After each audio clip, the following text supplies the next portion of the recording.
Good morning. We're looking forward to being back in Port Macquarie on the 28th of February. This year we're changing things slightly. So our existing clients are already obviously underway in purchasing or extending their portfolio.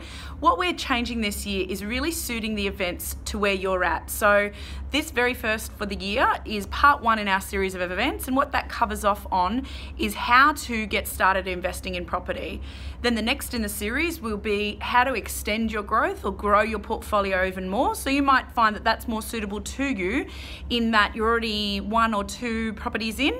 And then the next one after that, so there's three so far that we've worked out, is a drawdown to retirement. So you're already underway, you've got a really good portfolio, but what next and how to start paying down that debt to have that passive income, which we always talk about.